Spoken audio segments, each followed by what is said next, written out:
Hi, this is Chris Newson. Welcome to the Root Cause Analysis Podcast, where we'll take our listeners right to the heart of the important EHS issues.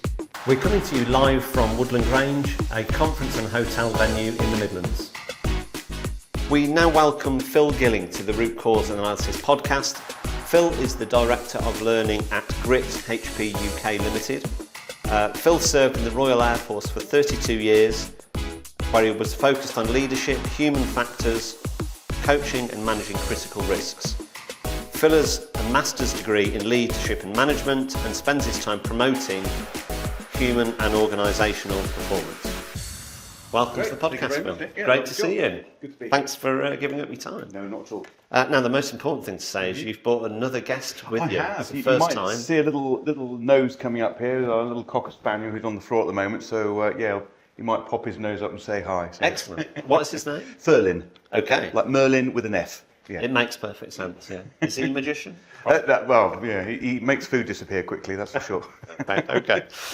Brilliant. So, again, thank you for joining us. We've got a series of questions. I think, for me, I heard you speak about human organisational performance about, I don't know, we were just talking about it, weren't we, last November, something like that? Yeah, it was, yeah. And I found it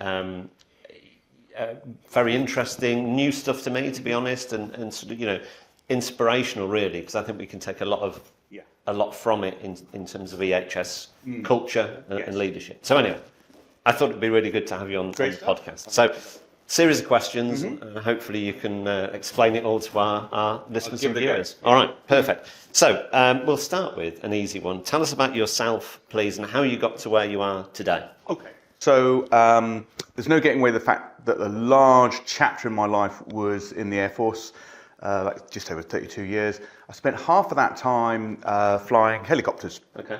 And I did a lot of operational stuff. So first Gulf War, 8 years in Northern Ireland, second Gulf War, Special Forces support in Iraq, and all sorts of, a little bit of time in Afghanistan, but not flying. So I got to see a huge amount of stuff and work with some very, very high performing teams. Now, being aircrew, we are mandated to do human factors training. And it comes from the civilian flying world, because there's been many instances in the 60s, 70s and 80s where perfectly serviceable aircraft crashed, either because the captains was too domineering and people were afraid to sort of say things, or they all got distracted by a couple of instances of a light bulb failure, 50-cent light bulb, which they got distracted with, and aircraft ran out of fuel. It sounds hard to believe, but these things happened. And they realised we need to understand the humans. NASA got into this in the 50s in a big way. So I used to, when I first got exposed to human factors, all those traits that as every human has, although we are all individuals, as they said in The Life of Brian, but we all have these core traits, and it builds from that. So I used to teach human factors, and I really loved it, and psychometrics, those sort of things, such as Myers-Briggs and strength deployment inventory, all those sort of things that see where our motivations come from. My fascination with leadership came from work with those very, very high-performing teams. So, different sort of special forces and people like that. And I was air safety manager for the Red Arrow, so that was managing risk and seeing all the safety that's involved with the high reliability organisation. And here's the thing, with a high-performing team, what you don't see very often is, right, this is what's going to do, it's all one-way transmission. Not a bit of it. I always say the same story because it struck with me. You could be in a T-bar or a crew room with a load of sort of, call them door kickers, these guys who are highly trained to go and do dangerous stuff. Right. And the boss is usually a little wiry guy, very sharp eyes, quick mind, but they'll be sat there having a brew with the lowest trooper. And they could be talking about, having a laugh, having a joke, talking about anything but work. And it's, those little social interactions we do, where you would say, how's the weather, how's the journey here, and all that stuff. Yeah. I call it putting our toe in the social soup. But it's just a high-performing team, to me, is one where you fill in for each other. You know people's strengths, their overdone strengths, and their gaps, and you just fill in for each other, and you communicate freely. That is it for me. So I went to the RAF College at Cranwell. I ran a squadron there and then was deputy of the Officer of Training. So I learned all about the mechanics and theory and practice of a whole spectrum of leadership. I have to say, as an aside, there's a little quote: "If you can't do it, you teach it." So maybe that's my get out clause. Sure. And if you're not good at teaching it, you examine it. But anyway, that's another thing. So, on leaving the Air Force, I had all this sort of human factors, leadership experience, and knowledge, and managing and dealing with high risks and that sort of thing. And I'd heard some bits and bobs about different types of, with the new view of safety, safety view, safety differently, all these things in the background, organisational drift, that sort of stuff, and did a little bit of work. And then one day I heard a podcast on LinkedIn as I was leaving the Forces in 2020, just before lockdown happened, which was a bit ironic. And Teresa, who's the founder of the previous company and now is the CEO of G.R.I.T, it just struck with me, and it's about understanding the human and understanding what it's like to be in their shoes. And from then I rang them up, pestered them, hung around. So eventually they had no choice but to bring me on board. So there we go. It's quite a similar career path to my own. Yeah. Persistence pays off. Absolutely, yeah. Exactly, hung around. And anyway, that's another podcast. So listen, you talked about, some of that stuff, it's all fascinating, but the managing safety for the Red Arrows, that's interesting, It was, but it's got the sort of glamour and stuff attached to it, but at the end of the day, it's all boils down to the same stuff. Yeah. When you're working for a high reliability organisation, you get a massive amount of stuff to manage. Meetings, schedules, box to tick, compliance. It's the same the world over, whether it's nuclear, petrochemical, aviation, or whatever. But the difference was, it was very exciting, and seeing the crews interact and the engineers. What I try to do more than anything, because paperwork is boring and it's just stuff, and it keeps you compliant, doesn't mean you're safe. Mm-hmm. Being 100% compliant doesn't mean you're safe. Another little thing that somebody told me 2 years ago, and it has absolutely stuck with me. The things that tend to kill you are not the things that we tend to stress about. So the things that hurt you, twisted ankles, cut fingers, banged heads, grit and stuff in your eyes, they're not the things that tend to kill you. Mm-hmm. The stuff that kills you is the serious stuff, which all too often organisations stress on the small stuff, the little stuff, because it's easy to measure. Yeah. Is it, put your high vis on, don't forget this, and look, I've made this place so much safer. But just going back to what you said about the Red Arrows, what I did notice at the time, the leader of what we call Red 1, and the boss, the wing commander in charge, were very personable. Okay. And they would almost, the way they did things, they were relaxed, they were open, they would invite suggestions and criticism. And that to me is a high performing team. Yeah, and it stems more often than not from the top, the culture. Yeah. And it's amazing that the number of times you hear that same thing, whether it's talking about human organisational performance or just safety culture, organisational culture, that the role of leadership and how they interact with people is so important. I suppose it's quite obvious, but it's amazing the number of people that don't understand it or don't appear to embrace it. There's a couple of things. One of the things that grinds my gears is the metrics we promote people on. Simon Sinek does a great podcast on this sort of thing, or a little TED talk. And you can have performance, and you're meeting your targets, you have achieved your goals, but how you get there is different. Now, what we tend to do is promote the person who meets that target. They must be a good person because they met that quota or whatever it was, and they've kept their total recordable instance, down. Don't get me started on TRIR, the fallacy of that, but anyway, that's another issue. But the person who builds their team, mentors their team, supports them and gets them there, makes them really robust and resilient, but maybe just misses the target. Whereas the leader who's self-serving, doesn't listen, he will drive, and the route to get there could be like this, boom. Yeah. But we don't measure that. And I've done this myself. I've written people up for promotion who I think, they're great, but that's from looking down. Right. But when you eventually get the real truth from the people who tend to be very loyal, you're like, I had no idea.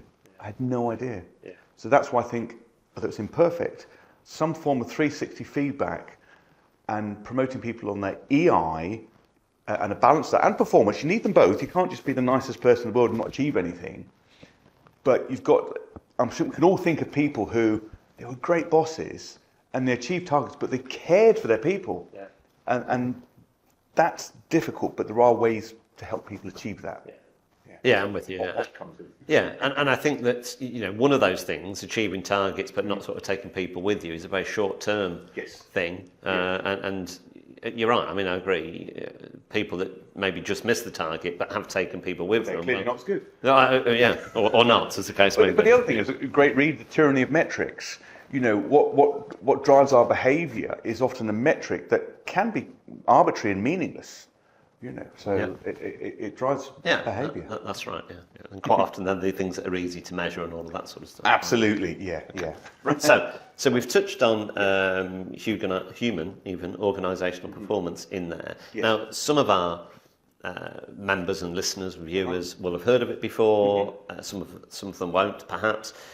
In either case, can you give us either a first introduction or a refresher, just the key principles? I'll try and give you. When we do some workshops to train, introduce people into this, and so they can go off and do it themselves. We say you need to do an elevator pitch. Yes. Okay. And it was after about 6 months I realised I haven't done one myself, so I need to practice what I preach. There's a whole spectrum of human organisational performance, or HOP. Let's call it HOP. Okay. Which is generally known as. And on the one end, it's a little bit of a pop culture, which is all very well and good, but doesn't. I prefer the other end that has academic rigor and foundations in the American Department of Energy. That's where it came from. And you can look online, and DOE manuals 1 and 2, very, very detailed, huge amounts of research done. And they boiled it down to 5 core principles and some other tools, and there's a massive amount of resource there. They're all free to download. If you know this stuff and can inwardly digest it and put it into practice, you'll be going a very good way to do this stuff. And basically, in the late 90s, early 2000s, they realised, and I can relate to this in the aviation world, when things go wrong, by applying more measures, putting more layers of stuff to do, and telling people to be more careful and pay attention, and if only they'd followed the rules, this would never have happened, which is absolutely true, but forgets one fundamental thing. We're not talking about robots, we're talking about human beings. So HOP turns the lens around and effectively says, have we set our people up for success? And if this catastrophic thing has gone wrong, and we found the person that pressed the wrong button, pulled the wrong lever, poured the wrong mix in, or whatever it was, how can our organisation be so fragile it just takes one person to make a simple mistake for this all to go wrong, but we still blame them? And it's the same. We do a lot of stuff on error, because that's fundamentals. Principle 1, humans are fallible and your best people make mistakes. The same mistake processes of someone putting a coupling in the wrong chemical, which has happened and causes explosions and gas leaks and everything like that, for one, that's an error trap, make it easy to do the wrong thing. But it's no different from me walking around and going, where's my glasses? And they're on my head. Or looking for my car keys. Or thinking I've put an ingredient in my dinner and I haven't. I forgot to put the garlic in the bolognese, which happened once, and wondered why it tasted disgusting. That's a simple human error. Now, car companies are now taking this into account. So a modern car, you can't start it up in gear, with it left in gear and your feet off the pedals, someone's parked it on there, maybe on a hill. It won't let you do it. So they fixed the system, they made the system robust, and they'll nudge and they'll bing and they'll bong and they'll go, what have I gone wrong? Oh, haven't done X, Y, Z. So that's what HOP is all about. Understand the human being, and let's fix the system and set people up for success. If you can't put a sort of system fix in, then you do something such as, a checklist, a peer check, overseeing, or something like that to try and put a critical step point in where everyone stops and has a check everything's in place. So that's why I love it, because it's understanding what it is the people have to deal with. And most of the best solutions come from the people that deal with this every day. Yeah. And unfortunately, leaders all too often think, oh, I have to be a vending machine for decisions. No, you've got the casting vote, but the skill and expertise is out there. See yourself as a magician, as a conductor of an orchestra. They don't know how to play all those instruments to that level, degree of skill. They know how to bring it together. Yeah. And that's the approach we like. And I think that the two, I mean, there's lots of important things there. And, if we had hours to spend, we could go through all the 5 principles in detail. But I think two key things there. Principle number 1, and I won't get the words exactly right, but people make mistakes. They're human. Right. Okay. Yeah. And exactly. And it's just going to happen. And to assume that doesn't happen is wrong, and to design a process that allows human error or human behaviour, let's just say, to have a huge part in saying what happens is a silly idea. Here's the fallacy here. Your frontline workers, let's call them plant touchers as a phrase here, a little bit clunky. You'll call them plant touchers, people open valves, operate machinery, lift cranes, whatever. Yeah. They make fewer mistakes per hour than a knowledge worker, so someone dealing with information in a computer. So, for instance, those of us who work in an office, imagine if one day they said, we're going to be like our frontline workers because we tell them not to make mistakes, and we tell them, so we're going to take away your backspace key or your delete key. How far would you get? You wouldn't get far at all. No. And the errors that these people, well, I'm in that one as well, can often be far-reaching, but they're latent errors, i.e. they can cause problems way down the road, a decimal point in the wrong place, something that's just not quite right, or, I forgot to put that in that work instruction on that job card. Well, that could have profound impacts. Someone on the front lines having to deal with all this all day long. So that's the fallacy of it. Yeah, and when you say it, like many things, isn't it? When you say it and explain it, I can imagine people, and this is how I felt, saying to themselves, obviously, we do make mistakes. So it's about accepting that people do make mistakes. That's just real life. And then it's about, as you've just said there, designing the process or the system or whatever it might be, so it takes out as much as possible. Yes. Can't do it. It's another layer of defence, isn't it? Right, take out that human error, because it is going to happen. So you just don't rely on that. Yeah. And it's not as simple as that, but they're two key principles. Okay. So leading on from that, I mean, why do you think, before I ask this question, HOP is applicable in health and safety and in anything we do, but why is it particularly important in EHS or health and safety and environment management? That's where its roots came from. The nuclear industry, obviously, they don't want bad outcomes. Obviously, we all know the consequences of that. So, like I said, I guess they had a light bulb moment. One of the key authors was James Reason, of course, who sadly died very recently, the Swiss cheese model. So we had people of that stature in there. But its applicability goes far and wide. So we run courses, and usually it's EHS heavy, because it teaches. I'll come back to the EHS bit, because it is important. But we have quality people, we have production people, we even have HR people on there, because it's learning actually what the culture is. It's all very well as saying let's not lead with blame, that's the last resort, all that good stuff. And they say someone hasn't done a procedure, and they go, right, that's a formal warning, and it's like without understanding the context. But on the safety side of things, we often do safety wrong by adding more guff. What is a great phrase is let's add less. We all see people saying, you should have worn your goggles, your headset, or whatever it was. The PPE is the bane of my life, at this procedure. Has anyone actually looked at the rules? Do we need this in this environment? We're working outside, there's no control. No, but it's our company rule, but you're layering something on just to be super safe, another blanket.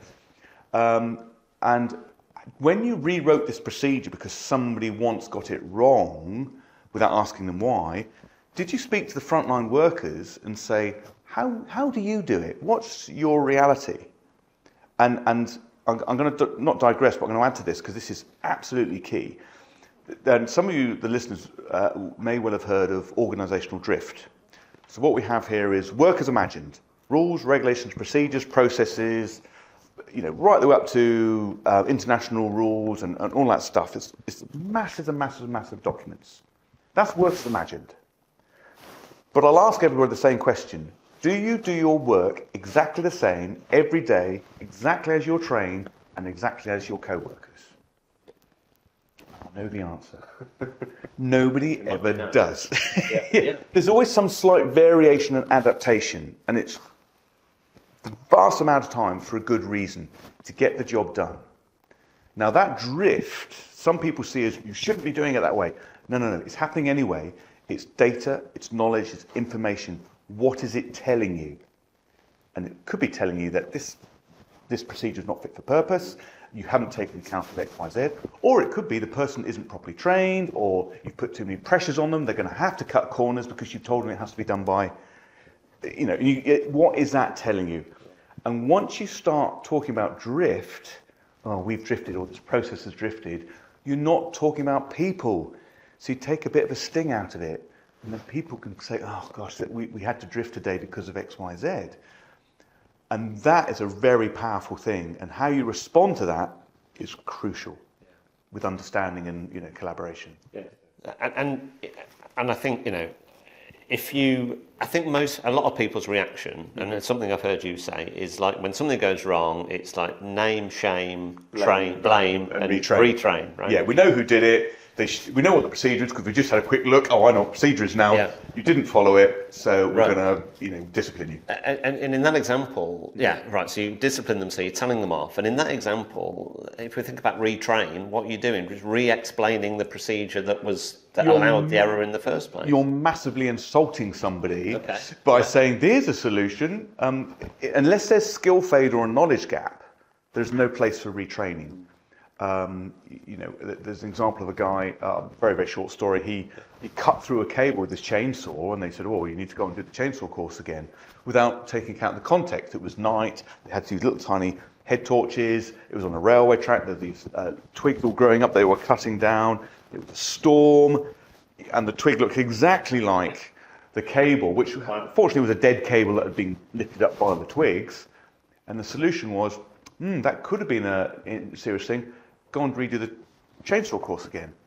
He'd been with the company for 10 years doing this job, and previous to that, he lived in Canada and he was a logger. He was a lumberjack. And you're like, so what have you done? You've disenfranchised this, insulted this person without actually figuring out what the core problems were. Yeah. Yeah, and in that example, he will have all the answers, won't he? He'll have of course he will. Yeah, no. Did you set that person up for success? It's great. Did you set them up for success? Yeah. Well, no. Why did you not use live, big lighting? Oh, because it might annoy the neighbours. Okay, a little tiny head torch would there we go. There's the answer. Yeah. And as you said there, you've disenfranchised the person. Yes. Because it's, whether you mean it or not, it's all about blame at that point. If you lead with blame, you're gonna walk around thinking everything's great because nobody comes to you with problems. The problems all vanish, disappear until something catastrophic goes wrong. Because whether you're 6, 60 or 90, nobody likes being told off. And let's face it, if you think you can get away with it, you've done a bit of damage, lost something or broken something, if you think you can get away with it, you're gonna get away with it. If the culture is oppressive and top down. Yeah, that's right, isn't it? Of course it is. We can see that in the way you deal with family, children, work, whatever, they're not all the same, but that way of, that first reaction, get angry, tell them, oh, it's a mistake, yes. What do you think? He's saying, stop talking, Daddy. So, it's just, in all of those examples, it's who's to blame, what can we do, tell them off, do it better, where actually it's about people just make mistakes. It's human nature. So it's often the system, the procedure, etc. That's why we concentrate on the system. Now, some people go away thinking, that means there's no blame. Not in the slightest. There is always a place but it's usually a very, very small percentage, and it's people are cutting corners for their own gain. They want to get off early, they can't be bothered, or they've been turned. They might be vindictive or what have you. But quite often those people have not been performance managed. They've been turned sour because no one listened to them. They've just been led with blame. No one cares. So why should I care about you? You don't care about me. You never listen. I've got the solutions here. I've got some ideas. But you've just disciplined me. So guess what you're going to get? A disgruntled worker. Yeah. And don't get me wrong. When I was a young pilot and was flying, in your early 20s, there's plenty of times I needed that, poke in the chest. Yeah. Because weak leadership is not doing that. It's turning a blind eye to it. Good leadership is setting an example like a good parent. you know. Yeah, but there's ways of doing that, isn't there? Because you're not saying, you know, you just did this wrong, you're to blame. There is an element of why did you do it wrong? Right, that's a better question immediately. Can I give you a little example? There's a great thing we use of how to ask a curious, non-judgmental question. Okay. So you might be wanting to ask something such as, why are we late, guys? You know, we're behind schedule, you know. And straight away, you know, when's this going to be finished? You're naturally going to feel, oh, it's on me. Did you follow the procedure? Oh, yeah, of course I did, you know. So the thing we call TEDs, it's a way to form an open question, which is actually quite difficult to do. We tend to start with a closed question. How are you doing? How's things? How are you getting on? That sort of stuff. But then you need to get in your open question. And TEDS stands for tell me, tell me, explain, describe, and show. And there are other ones, but it's just a nice acronym. They're almost like locked and loaded, ready to go. Yeah. So, can you tell me what problems you're having today? Or can you describe any issues you're facing? Start really broad. And people, if you start too focused, like, tell me why this is late, that's still a pointed question. So tell me what issues you're facing, or is there anything I can do to help? And often it'll go in a direction where you weren't expecting because you've invited that comment. And we tell people, we do a little exercise where, you know, say, go home tonight and speak to your kids and have a go at the TEDS questions. You know, practice them first to get it right so it doesn't sound clunky. And I remember once I had this lady, and the next morning we said, how'd they get on? She said, oh yeah, well, it was a treat with my kids. She had a little daughter who's 7 and a son who's 5. This was in Madagascar. And they always clean their teeth a lot because they all have beautiful teeth because dentistry is expensive, so they take care of their teeth. Okay. A little lesson there for us, I think. Well, certainly for me. And every day, the little boy would come home and his toothpaste had been used and his brush was all, you know, covered in toothpaste goo and what have you. She was, oh, well done, well done. The little daughter, she took her lunchbox out. Invariably, it hadn't been used. And she'd always tell her off, you have to use your toothpaste, blah, blah, blah, blah, blah. So the night after learning about TEDS questions, he said, can you tell me why your brother is doing it and you're not? Can you describe why that is? Asking a question like that actually stimulates a different part of your brain, so you sort of feel you have to do it if it's done in a soft way. And she said, well, yeah. First of all, she'd never asked that before. She just told her to do it. But the little girl said, well, we have half an hour for lunch, and it takes me 15 minutes to get to where we clean our teeth, and then I've got a queue for lunch, and then I'm going to be late for my lesson, or I clean my teeth and I skip lunch, or I have lunch and go to my lesson. So basically, she didn't have the time to clean her teeth and have lunch and get to a lesson on time. And Mum was like, oh, I had no idea, because she'd never asked, she just told. And it was more powerful than that. When she was telling it, she started to well up with emotion because she had a connection. Right. And she said, the end of the week, they said, on Fridays now, this is for the second week, said every Friday, at the end of the week, we all have, she told her husband how to do TEDS questions, and they had these really rich conversations. Yeah. Can you describe what was fun at school today? You know, because normally you say, how was school? Fine. Yeah. And that's all you get. Yeah. Yeah. So, yeah, it's very powerful. And I think, you know, as a parent, one of the things in there is, you know, that there's limited time, isn't there? You know, everyone's rushing around, and you know, 5 minutes. How was your day, or whatever the question might be? And there's not enough time now. And I think there's a bit of a message there with work. You know, if you don't make the time to have that conversation you were talking about at the beginning, that's really interesting what you said there, because it's a bit like, hi guys, how are you getting on? Everything good? Great. Yeah. And what are you going to say? See you later. Fine. Yeah. Tick box. I spoke to the guys. If there's anything wrong, it was on them. Yeah. You know, it's like, whoo-hoo, that's not being a courageous leader. Yeah. You may not like the answers you get back, but when you start to work with people, oh, I didn't know you had to face that. Right, okay, what can we do about it? Have you got any ideas?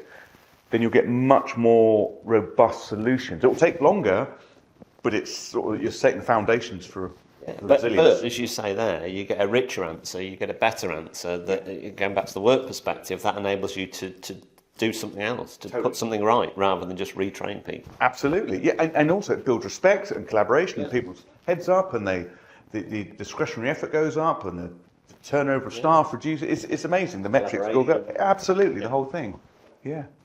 Brilliant. It's easy. Win-win. Isn't it? It's easy, yeah. Should just be doing it. Okay.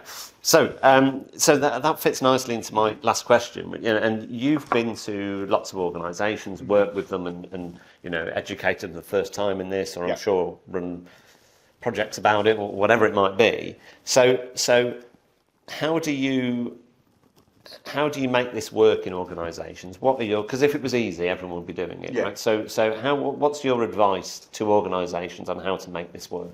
You have to get buy-in at the top. Okay. You absolutely have to get buy-in at the top. And the most successful organisations we've had are ones where leaders are into this and go, I want some of that. Because it's, apart from the training time, it's free resilience, performance, safety, all the metrics go up. They really do, if it's implemented well. And I tell you who loves it the most?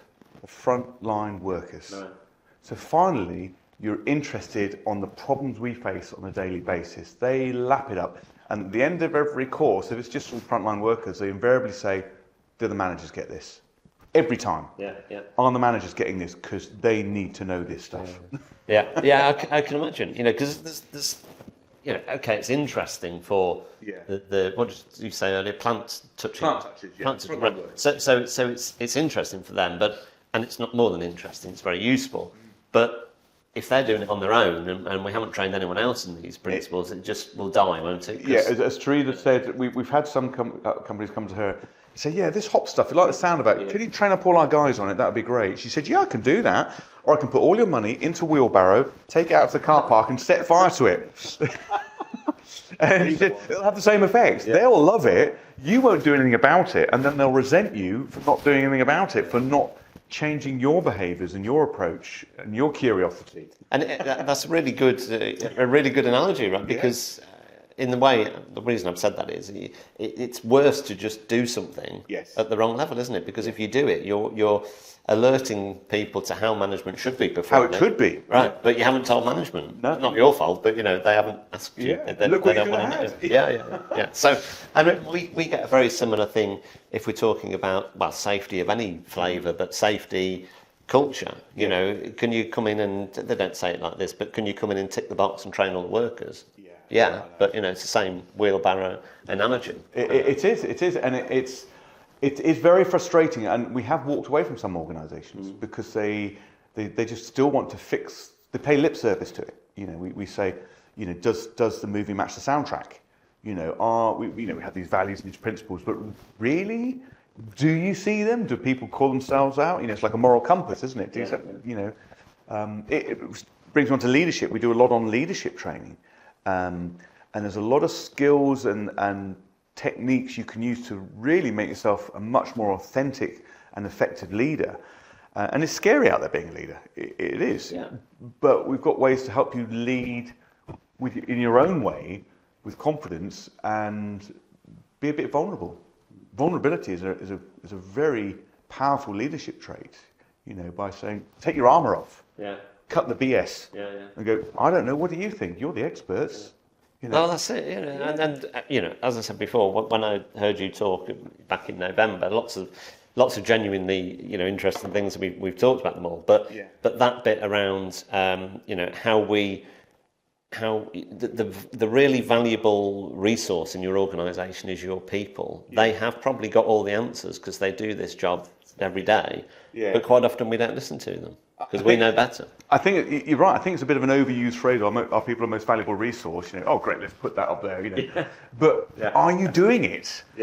I'll give you some little examples. There's one company in the States. They had a board meeting every week, and the senior managers, obviously meet at the end of the corridor, walk around the shop floor and go to this meeting. There was one guy in the team, one section head, who always had really good answers and suggestions. And his colleagues were like, how does he know all this stuff? He's making us look bad. He would just quietly sit there and say, well, have you considered this? Were you aware of that? And all this sort of stuff. It turns out, on a daily basis, when he had to get to different sides of the plant, he would go around the top corridor. He would walk through the shop floor. And day by day, he would get to meet people, and they would slowly start to trust him. Because he'd just be curious. Oh, how'd you do that? Well, it looks difficult, And eventually they would come to him with, you see this new process, it's never going to work. We did it 5 years ago, or whatever. So he had this workplace intelligence that he took to the board level, and invariably it was golden. Yeah.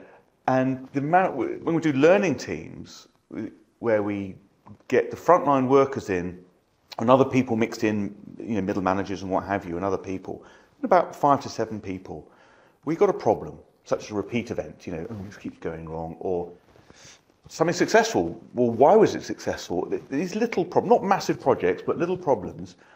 And the thing I love the most is that mutual respect between the frontline workers I'm being listened to and the managers going, oh my God, these people really have got some amazing ideas here. Why are we not harvesting this stuff for free?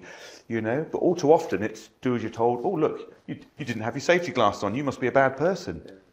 Yeah, that's right. Yeah. They just forgot. Yeah. or it's pointless, they don't fit, they steam up in the place, whatever. And the classic example, of course, is that, different levels. You've got all these people that know all the answers, and quite often people will pay a expensive consultancy to come in and examine things and work out what's going on. But not that expensive. No, but you're right. You're absolutely right.